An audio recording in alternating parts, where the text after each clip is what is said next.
بسم الله الرحمن الرحيم.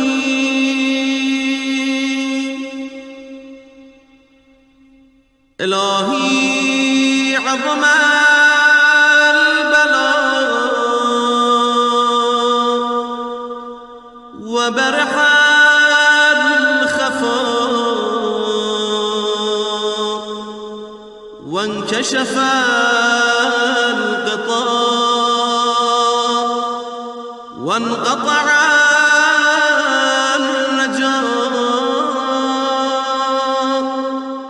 وضاقت الأرض ومنعت السماء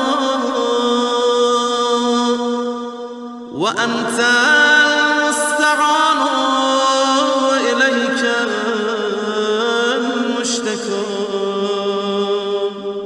وعليك المعول في الشدة والرخاء.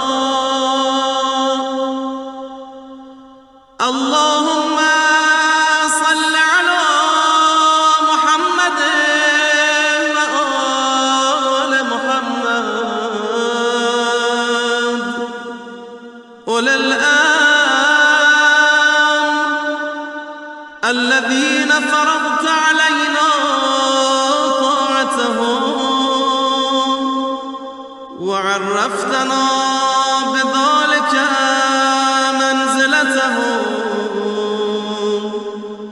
ففرج عنا بحقهم فرجا عاجلا قريبا كلمح البصر أو هو أقرب. يا محمد يا علي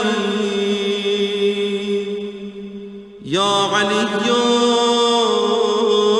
يا محمد اكفياني فإنكما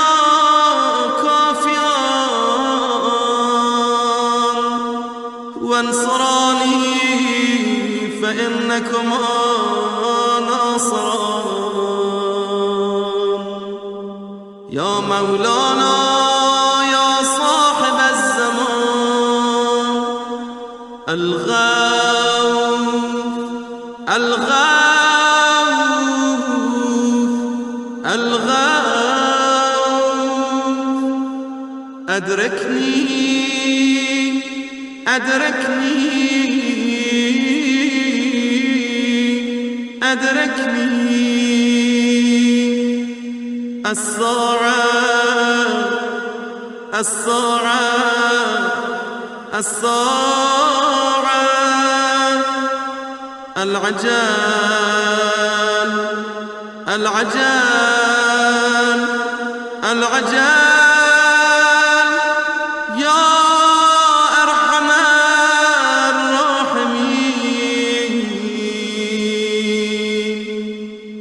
بحق محمد